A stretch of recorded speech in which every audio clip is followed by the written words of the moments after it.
Among the many statements or endorsements of thermodynamics, there are the top two or three. One of them is by Albert Einstein, and it reads, "Classical thermodynamics is the only physical theory of universal content concerning which I am convinced that, within the framework of applicability of its basic concepts, it will never be overthrown." Now, considering in particular the enclosed clause, what this says, in other words, is that thermodynamics is correct when it's correct, and it isn't when it isn't. So this begs the question, are there circumstances under which thermodynamics is not correct or not complete? So with this in mind, I would like to introduce this talk, Beyond the Thermodynamic Limit, a template for second law exceptions. And I'm at the University of San Diego, not UCSD. Before we get started, I'd like to acknowledge a number of people who made this possible: Charles Chase, of course, and Garrett Liddell. And I'd also like to thank very much David Miller, my colleague here at the university, who's been doing some wonderful experiments, that some of which will be alluded to today. I'd also like to thank the Laney and Pasha Thornton Foundation for their generous support of this research. The outline of this talk is fairly straightforward. You can consider it in a way a primer for the rest of the talks today concerning the second law. The first thing I'd like to do is talk about the thermodynamic limit, which is a technical term for an approximation that's often used in thermodynamics in order to get to results, and then talk about how important boundaries are to real systems. Next, I'd like to talk about the second law renaissance that's occurred over the last 25 to 30 years, which might also be called a second law revolution. Next, I'd like to talk about one particular exception that's been found called epicatalysis, which has been studied in laboratories here at the University of San Diego for the last 25 years or so. And finally, from it, infer a template for second law exceptions, which appear to apply to all of them that are being discussed today and most in the literature. Finally, I'd like to discuss ramifications and future directions, what this research could mean. Now, to begin, let's just kind of give a general definition of thermodynamics. Thermodynamics, you can see, has two words in it, thermo and dynamic, and that basically explains it. It's the science of the interplay between heat and work. And heat is microscopic motion, so to speak, and work is macroscopic motion. So the thermodynamic limit, however, is something more particular. And this is an approximation that's used throughout the literature, and it's basically this. Consider a box with n particles. This can be arbitrary. It's usually a very, very large number, and a volume V given by this constant here. And let the number of particles go to infinity and let the volume of the container go to infinity. So both quantities n and v go to infinity, but their ratio doesn't. The ratio remains finite. This is the number density. And this is a very useful and powerful assumption, because what it allows you to do is make more easily calculations of things like specific heats and transport coefficients like diffusion, latent heats, all sorts of nice things. So it's a standard approximation, but it also brings in a kind of mindset into thermodynamics, which is that boundaries are ignorable. You can let the system just become infinite in size and forget about what the boundaries are doing. And this is a dangerous assumption. For as Mark Twain said, what gets you into trouble is not what we don't know. It's what we know for sure that just ain't so. And it turns out that boundaries are not ignorable when it comes to lots of thermodynamics.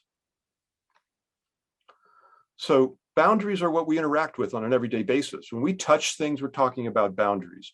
When water falls over a waterfall, it touches the rocks surfaces, not the inside of the rocks. Boundaries are where the action really is in most of life. And in fact, many, if not most, of all the fields of physics are largely defined by their boundaries. So for instance, if you consider a plasma, plasma has a sheath at its edge called the Debye sheath. And in that sheath, the plasma has very non-equilibrium characteristics to it. It has a potential drop across it. It has distribution functions for velocity, which are nonlinear, non-Maxwellian, and these very strongly affect how the plasma interacts with the outside world. If we look at semiconductors devices like the p-in diode, which is kind of the starting point for our modern technology in electronics, it consists of p-type and n-type silicon, for instance, which are differentially doped silicon, and they come together at a junction. And that junction really matters for making diodes and transistors. And in this region called the depletion region, where the p and n meet, where the boundary of them is, you have built-in potential, you have drop-offs in density, you have strong electric fields, lots and lots is happening here. In chemistry, almost everything in the room that you touch today will have been touched by heterogeneous catalysis somewhere along its path in the production of the chemicals. And a catalyst is a surface which interacts with molecules to create new products.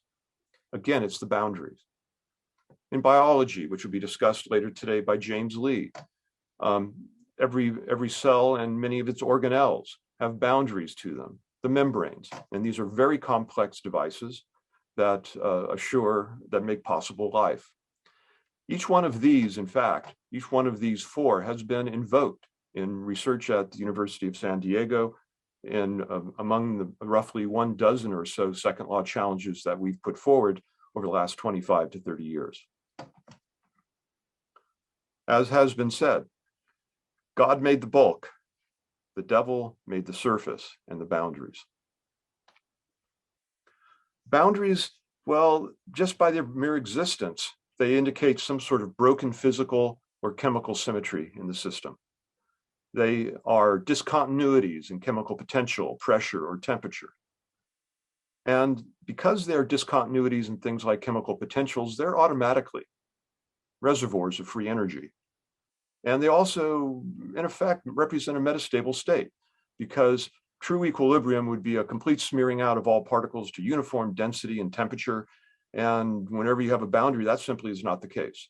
So if you wait long enough, any boundary will erase and disappear. So it never really was an equilibrium state. They're metastable states. Now, if you have thermodynamic properties on a boundary, they're usually more complex than the bulk. And they also present opportunities for work extraction. And some of these surfaces, some of these boundaries, actually, some allow for cyclic work extraction derived from ambient, single temperature thermal energy. And that mouthful basically means you can challenge or possibly violate the second law.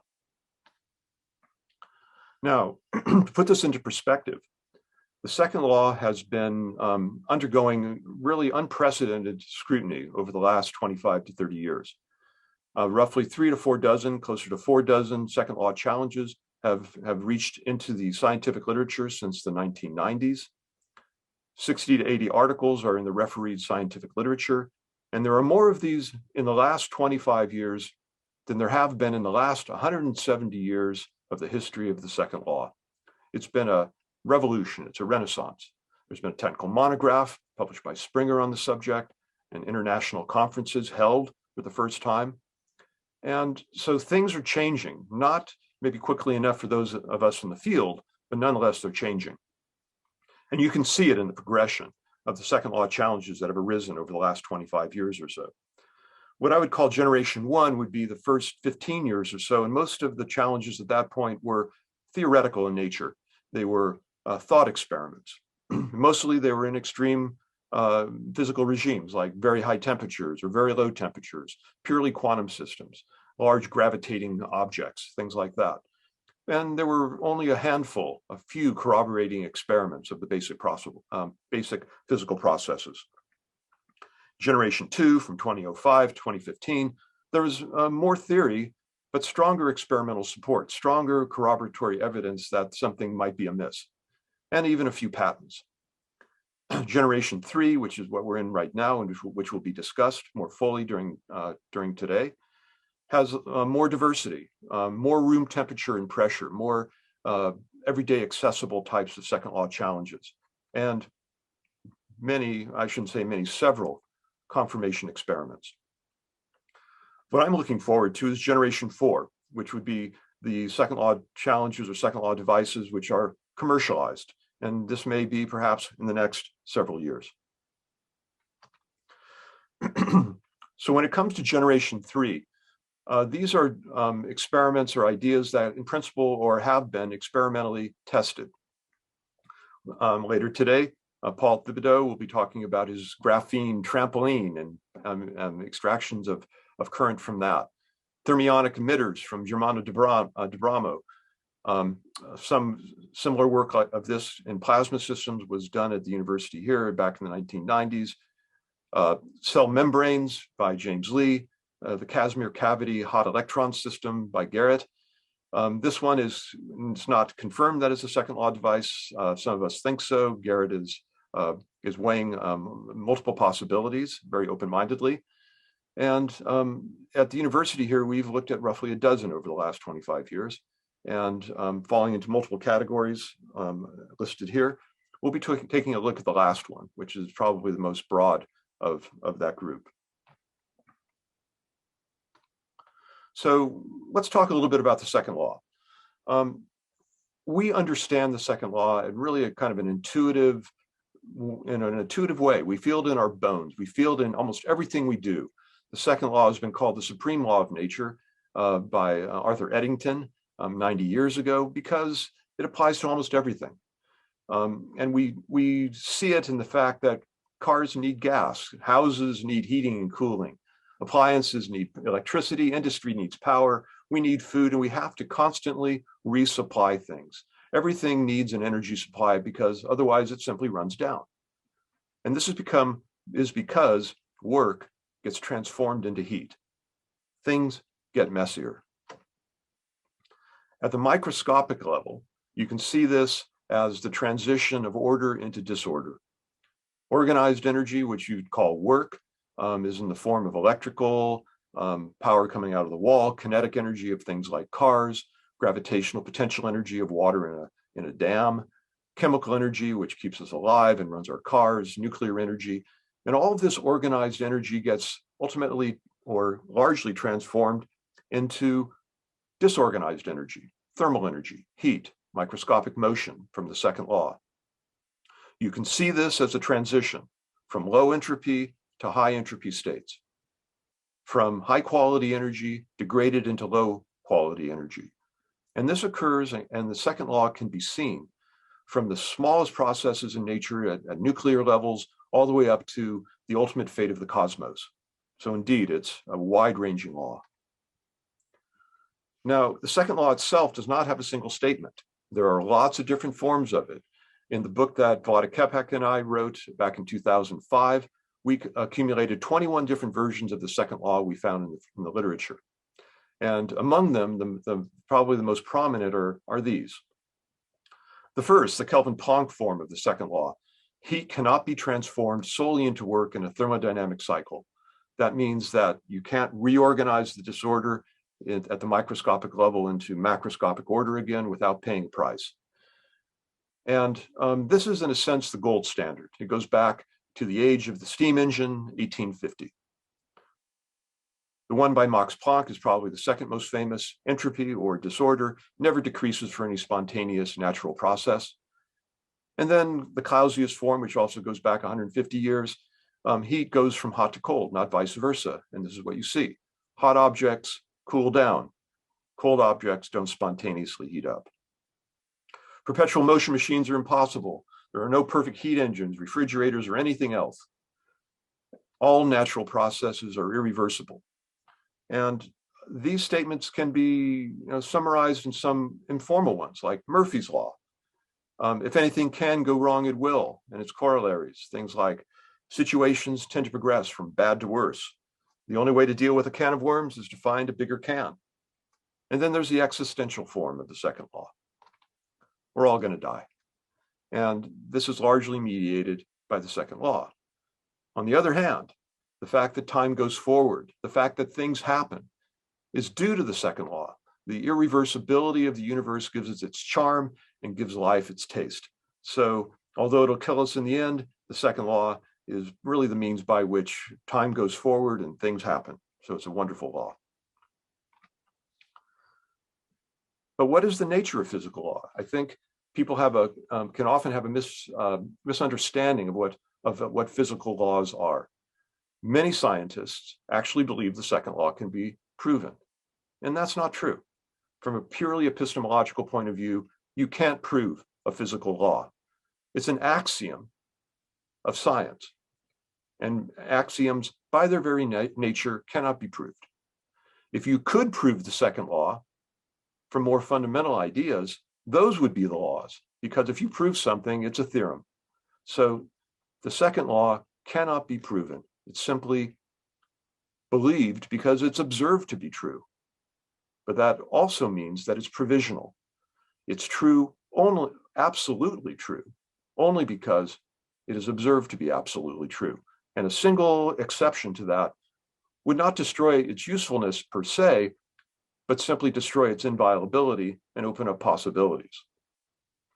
Most laws that we have that you look at in the literature are in fact rules of thumb. They are not absolute, although they are quite useful. The ideal gas law, for instance, well, it sounds like it's ideal and it sounds like a law, but in fact, it assumes point-like particles that are non-interacting, and that's not true of real gases. So you might want to do something like the van der Waals equation instead, which updates it a bit, but still is not exact. So they're creating a perfectly true gas law is probably almost impossible. Universals, Newton's universal law of gravitation. Well, it's really good for everyday gravitational dynamics and good enough for NASA for the most part. But we know that the general theory of relativity by Einstein himself supersedes Newton's universal law of gravitation and is a more exact description of nature. Moreover, the general theory of relativity is thought to be an approximation itself. There might be something more underlying it, for instance, quantum gravity. Hubble's law, which describes the distance-velocity relationship for distant galaxies, is not true for distances less than maybe 50 to 100 million light years. And furthermore, when you throw in something like dark energy, it's not really true. So Hubble's law is, again, just a rule of thumb. The law of natural selection, another example. Most so-called laws have limits of applicability. And so it's quite reasonable to assume that the second law does as well. After all, it was discovered 170 years ago in the age of steam engines. And since then, we've had all sorts of new kinds of energy discovered. We've had special relativity, quantum mechanics, chaos theory, and other revolutions as well. So there's no reason to expect the second law to be absolute, although it is terribly useful. So with that, I'd like to introduce the concept of epicatalysis, which is an area, which is a form of catalysis, so to speak, that challenges the second law. So let's kind of review, first of all, what catalysts do. Catalysts are usually assumed to have three properties. First is that they speed up chemical reactions. Next, they're not consumed by the reaction that they speed up. And third, they don't change the final equilibrium of the reaction that they enter into. So let's consider a simple reaction where we have a diatomic molecule, A2, in equilibrium with its monomers. So the diatomic A2 dissociates into two monomers, 2A, and those can recombine back into A2. And in a closed system with walls and gas phase equilibrium, you have a particular gas phase equilibrium. But when you get into a situation where the mean free path of your gas is long compared to the size of the cavity, and that you have chemical reactivity of that gas with the walls, then the third principle of catalysis, which says that the equilibrium is unique, is not true anymore. For instance, if we consider two surfaces, S2 and S1, these are two different surfaces. Let's say this is made out of rhenium and the S1 is made out of tungsten. And let's say we have hydrogen molecules and atoms. If two atoms come in, they can recombine to form the diatomic species. And if the diatomic species comes in, it can just sit around and then just leave as the diatomic species again. So you have recombination occurring preferentially on S2. S1, on the other hand, can have a reaction with the surface such that the monomers come in and leave without much trouble, but the diatomic molecule comes in and is split and dissociates into two A atoms. This phenomena has been noted for well over 100 years with hydrogen. Hydrogen reacting with high temperature refractory metals like tungsten, rhenium, molybdenum, tantalum, and iridium have been known to dissociate hydrogen at different rates. But no one ever really thought to think what that really means. What it means is this. If one surface is preferentially recombining monomers into dimers, the bond energy is liberated into the surface and it begins to heat. Conversely, if you have a surface which preferentially disassociates molecules into atoms, it has to provide the bond energy to break that bond, and as a result, it will cool. So under these circumstances, you can imagine the following scenario. Two surfaces, surface 2 and surface 1, inside a cavity such that the mean free path is long and the molecules interact with the surfaces and don't interact with each other in the gas phase, such that they simply go from surface to surface for the most part. On surface 1, you have dissociation. On surface 2, you have recombination. As a result, S2 heats, S1 cools, and now you have a temperature difference. That temperature difference then can be used to drive a classical heat engine, where heat from the high temperature reservoir goes through the heat engine, creates work, performs work, and excess heat goes back to the cold reservoir.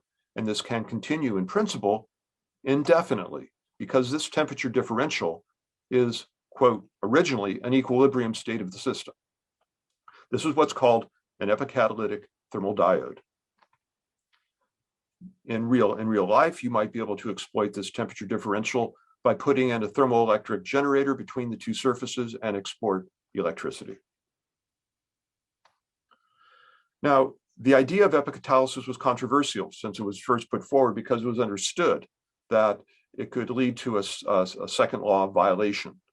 Experiments have been conducted now which verify the existence of epicatalysis. The theories surrounding epicatalysis can be found in a number of papers in Physical Review and elsewhere.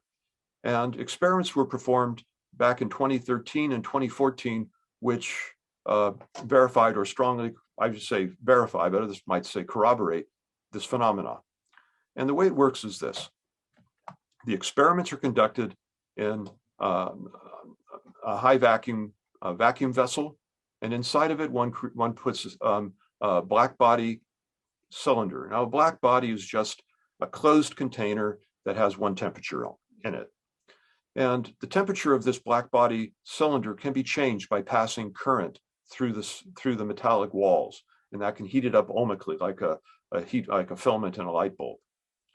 Inside of it, and going now to the far right diagram, this is the inside of the cavity. Current passes through the walls. The walls are made out of either tungsten or rhenium, both work. And inside you have two filaments. These are actually thermocouples, one coated with rhenium, one coated with tungsten. The experiments which describe this are in Foundations of Physics. Now, when the walls temperature can be varied from room temperature up to about 2000 Kelvin. And when you heat up the walls in a good vacuum or high vacuum, you find that the two thermocouples register the same temperature, as you would expect. They're inside the same container, and therefore they should come to the same temperature. So in a vacuum, they come to the same temperature. Now, when you put in helium, which is an inert noble gas, again, they come exactly to the same temperatures, which is what you'd expect. But then, if you put in hydrogen at the same pressures you would put in the helium, the temperatures of these diverge greatly, up to over 125 degrees Kelvin difference at pressures on the order of a few torr. And the reason is Rhenium breaks down, rhenium recombines hydrogen better than tungsten does. And as a result, it cools, the tungsten heats. And the power per unit area difference in terms of power between these is on the order of 1/10 of a megawatt per square meter. These devices, of course, are quite small. And so the power differences between the two are not very much, but in terms of surface area, it is quite substantial. This is repeatable. The temperature difference remains until the hydrogen is taken out. And this demonstrates that in a single black body cavity, you can achieve 2 separate temperatures. This would be like in your own room right now, having a block of ice and a hot cup of coffee, coffee staying hot forever, and the ice never melting. That's second law simply does not allow for that, but this experiment demonstrates it. Now, because this experiment was conducted at very low pressures and at very high temperatures, no one has repeated it. And since these original experiments, our laboratory has been looking for evidence of not high temperature epicatalysis, but room temperature epicatalysis. And some early experiments back in 2015 suggested very strongly that hydrogen bonded dimers, like formic acid, could create room temperature epicatalysis. And so as kind of an update, or I should say a postscript, we have done those experiments now looking for temperature differentials. And these experiments were conducted by my colleague, David Miller. He's done a wonderful job. And in the last 2 weeks, we have found very, very strong evidence for room temperature epicatalysis with sizable temperature differentials between polymer surfaces interacting with formic acid.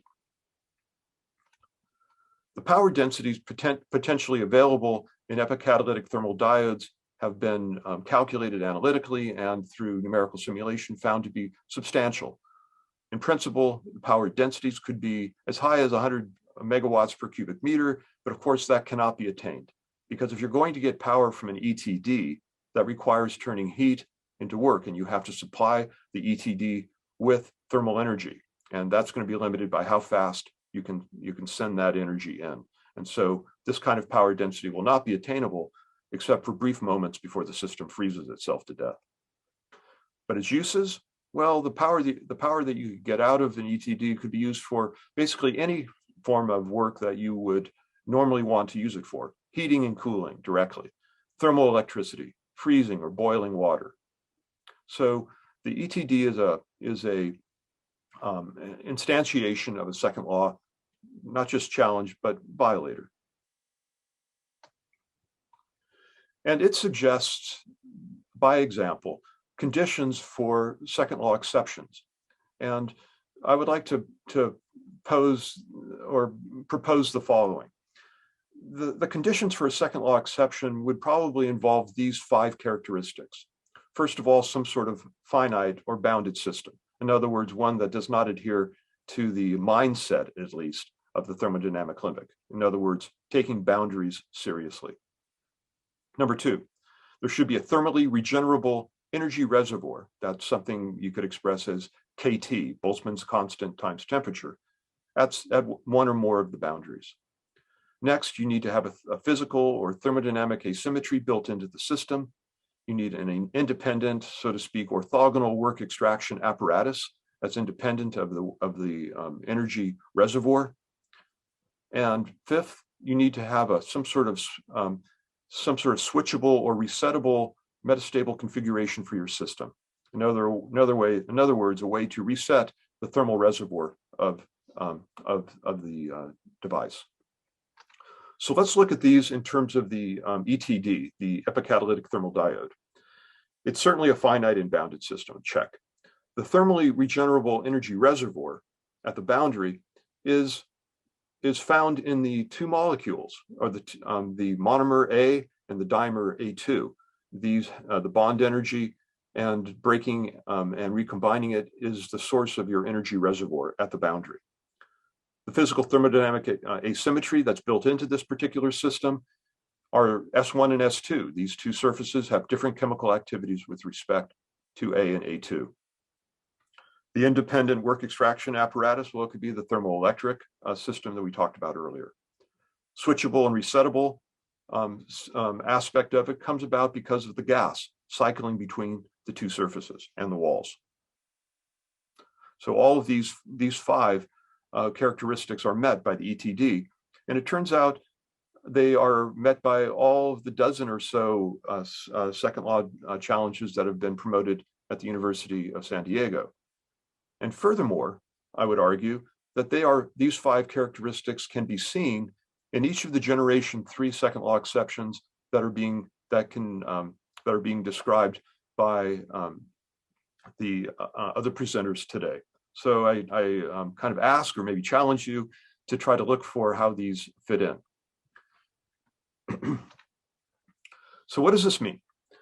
What a second law device does, if it violates the second law in a way that extracts work, so to speak, from the heat bath, you can call it a heat recycler. So if you take a typical system like a car or a TV, a heater, a computer, lights, whatever you wish, it generates a lot of waste heat. All the energy you've paid for in your life, 99% of it is turned into heat, probably more. And after that, you can't use it again. But a heat recycler takes that heat and turns it back into work. So if you form this cycle between the system and the heat recycler, you've basically turned heat not into a sustainable form of energy and not into just a green form of energy or a renewable form of energy. You have turned it into a recyclable form of energy. It's a completely different mindset when it comes to energy. Your system creates heat, your heat recycler creates work, and they work together such that you have a closed system. So you don't need to get energy from elsewhere because it's all around us. So to give you an idea of how much thermal energy or heat is around us on an everyday basis, consider a cubic meter of air. And the room you're in may have several hundred cubic meters. Each cubic meter of air, in terms of just the kinetic energy of the molecules, oxygen and nitrogen, corresponds to roughly the chemical energy of detonating 60 grams of TNT. A cubic meter of water, if you were to take it from 20 degrees C down to 0 degrees C and form ice, the amount of energy that you could extract from that cubic meter of water would be equivalent to about 100 kilograms of TNT, over 200 pounds of TNT. So literally, we are living in an environment just with thermal energy alone. We're just swimming in energy. And because of the second law, up till now, we can't get at it. But if we could, with heat recyclers, if you were to take the atmosphere, ocean, and upper crust and consider simply the amount of thermal energy available there, it would be roughly 10,000 times the fossil fuel, the chemical energy of all the fossil fuel reserves in the world. And if in fact heat is truly recyclable, then because you can constantly recycle it and use it again and again, the energy supplies are virtually infinite, effectively. So what are the ramifications of such devices? Well, certainly energy would change its character from work being simply being lost in the form of heat to making energy recyclable.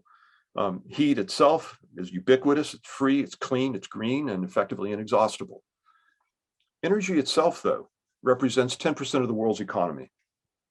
And if you were to suddenly, so to speak, change that energy equation, that energy ecology that we have in our economy, lots of things would change. You would have economic disruptions, you would have industrial changes in a massive scale. You would probably have geopolitical upheaval as well. But you'd also have lots of ecological benefits. This form of energy does not produce CO2 or other greenhouse gases except in the production of the devices themselves. You don't have to tear up the land to get to the coal or drill holes in the ground. You won't have oil spills. There'd be all sorts of ecological benefits for it. Literally, energy makes the world go round in every sense of the word, in the sense physically, chemically, thermodynamically, ecologically, economically, geopolitically, militarily. Energy is the currency of change. And if you change the fundamental relationship of ourselves to energy, you change all of those things. I think it would be actually quite useful now, before things truly get underway, to consider what the world would be like if energy were truly democratized. If energy no longer cost anything aside from the devices that were to extract it directly from the environment, how would that change the things like the use of the power grid, the ecology and economy of the world? All of these things would change. But to my knowledge, this has never really been considered in a serious manner. I think a good time to do that would be now. Because as generation 3 goes to generation 4 devices, from the experiment, from the lab to the commercial realm, things will change. And this will typically, if one looks at history, take 30 to 40 years. Once commercial devices are created, that's how long new technologies typically take. But it could be on an accelerated timescale if given the emergency in the environment. So in summary, the second law, if one looks hard at it, straight ahead, there are experiments now which violate certain versions of the second law, and can be taken therefore as violating the second law, and that all of them involve some sort of boundary-free energy source. This seems to be a key aspect of it. There are half a dozen such second law experiments currently in progress around the world, and I believe generation 4 devices are on the horizon.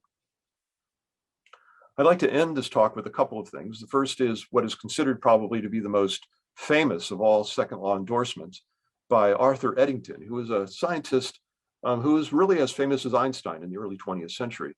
And over 90 years ago, he said what is often used as the main justification for considering the second law absolute. The law that entropy always increases, the second law of thermodynamics, holds, I think, the supreme position among laws of nature. If someone points out to you that your pet theory of the universe is in disagreement with Maxwell's equation, then so much the worse for Maxwell's equation. If it is found to be contradicted by observation, well, these experimentalists bungle things sometimes. But if your theory is found to be against the second law of thermodynamics, I can give you no hope. There is nothing for it but to collapse in deepest humiliation. I think the time has passed for such fundamentalist statements of faith concerning the second law. And I think it's time to consider new formulations of the second law. For instance, something like this. For any spontaneous process, the entropy of the universe never decreases, except when it does. Thank you.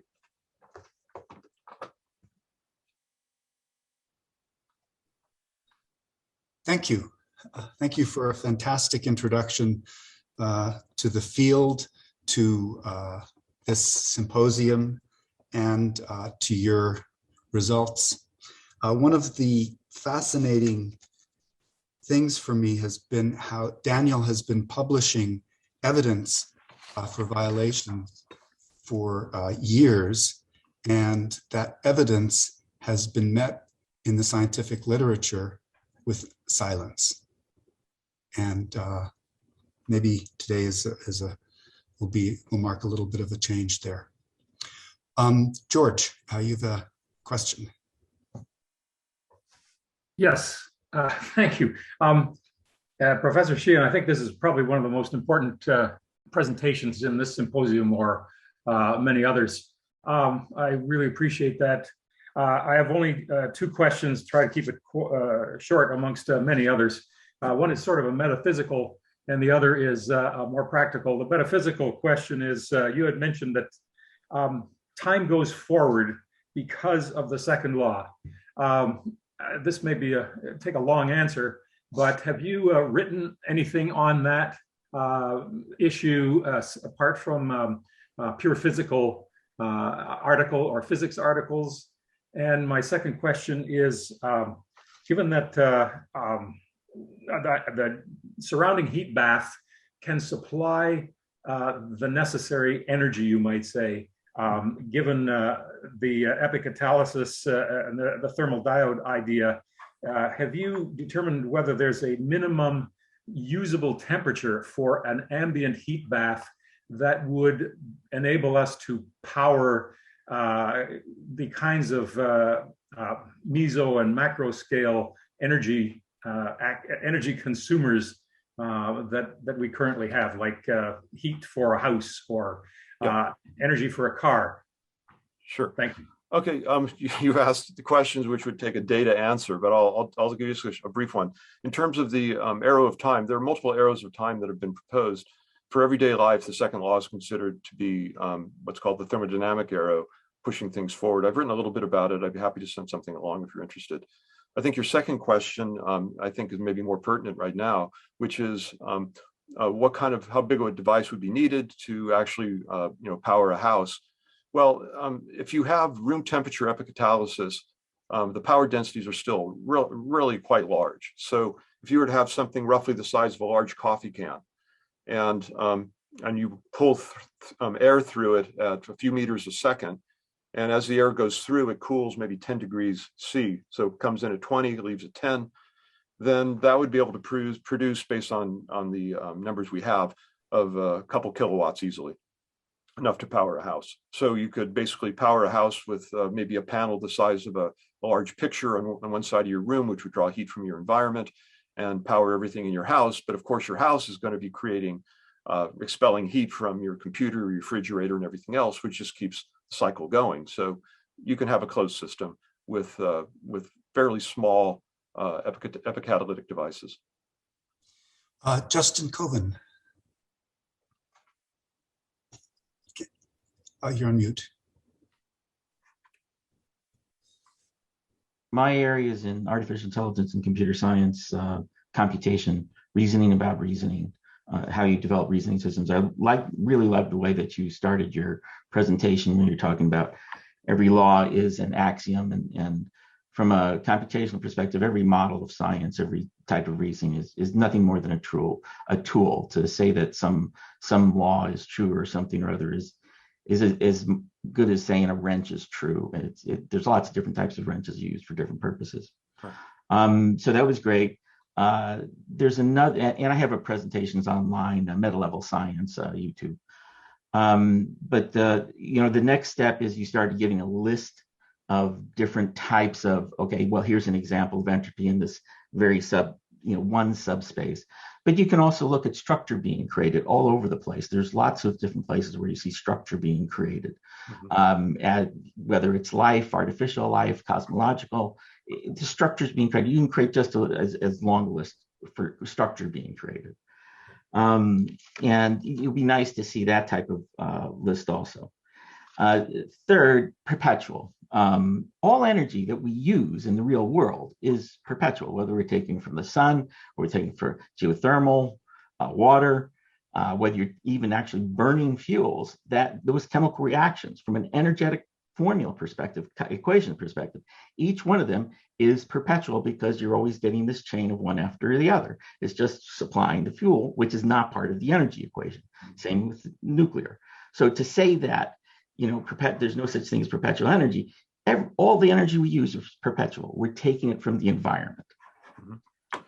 Fourth, and I'm not just going over points, I'm trying to get to something, to a question. In some sense, you could say that the second law, since there's been so many different iterations of it, it can't really be a law because these are just all general concepts. But it's, as you mentioned, it's a closed system. But what the second law is basically saying at the crux of it is you can't have one energy system that doesn't have some siphoning off into another.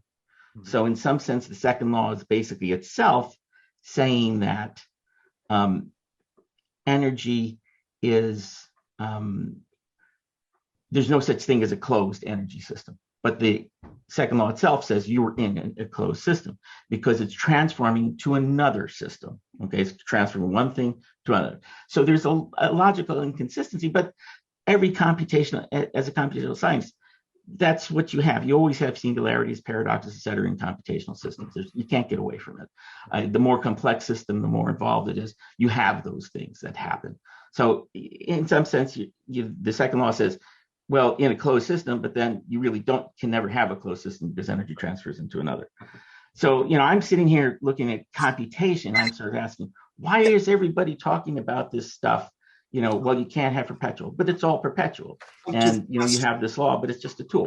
Why are we so focused on these archaic concepts that came from 100 years ago? Okay. and don't relate to Okay. real computation that's happening in the world now. Yeah, so Justin, you've touched on all the major ideas in non-equilibrium thermodynamics, and that would take a book to actually discuss. So I'm going to try to kind of cut through and just talk, kind of respond to a couple of your points. Would it be okay? I can't respond to everything. In terms of the idea that all energy is perpetual, well, energy is conserved. Mass energy is conserved in reactions, at least at our level. And so when you say it's perpetual, fine. I mean, you can have work being degraded down into heat, and now the macroscopic energy becomes microscopic energy, and you say, well, that's perpetual. Well, I guess the way thermodynamics handles it is that it has to do with the quality of the energy. And once it gets down to the molecular level, it can't be used easily again for work. So I guess I would take exception with the idea that it's perpetual, although I think you're really pointing to the idea of conservation of energy, which is the first law. As for creating structure, yes, the world creates structure, but it creates it because of the non-equilibrium nature of the world. If you drive a system, you can get structure out of it. So if you drive the Earth with an entropy gradient from the sun to the Earth, you create the biosphere. But so this does not violate the second law to create structure, because in the process of creating structure, you end up creating more entropy. So the second law is a tax on any kind of natural phenomena. It doesn't destroy or create energy. It simply says that the quality of that energy has to be changed in the process, that you lose a little bit of its usefulness along the way. So I agree with the spirit of some of the things you say, although I think from the thermodynamic perspective, I have to disagree. Can I just one follow-up to clarify what my point was? Yes. So when I say perpetual, it means that all of that energy is coming from the environment. Yes. That whether it's solar, what have you, whether it's stored in a chemical or in the environment, what have you, you're taking it out. You're always taking some energy from the environment. So all of the energy we have is perpetually being taken from the environment. Okay. Yeah, I agree with you. And then second, when you have that loss of energy, it's going back into the environment somehow. You know, we have conservation, it's going to be there. So it's coming from, and the second law say, well, it's going to, you know, it can't all be used in one way. Some of it's going to go off into the environment. Again, perpetual. Everything's moving perpetually. But the perpetual nature, I think you're referring to, has to do with its conservation rather than its ability to actually carry out more useful work. So I think that's the difference. That's a difference in the way we're discussing it. We're already at the top of the hour. Robert Solomon has a question. If you can make that question 30 seconds or less, and then also have a very quick answer. Sure. Please. Okay, of course, I'll be speaking so fast you barely be able to understand, so you'll have to play it back at slow speed. Okay, basically, matter persists forever. Matter is not supposedly created or destroyed except for E equals mc squared. But let's get back to the most basic thing. Stop calling it energy. We're talking about photons. And when we're talking about photons, we're talking about accelerated charge. And that is what we're talking about. And if we can get back to what it really is, instead of using these words like energy and so on, and we envision a universe filled with photons or connections between various charges due to their acceleration mediated by what we call a photon, I think we'd be able to make a lot more progress. Daniel? That might be an enlightened approach. I don't know. I can't really comment on that.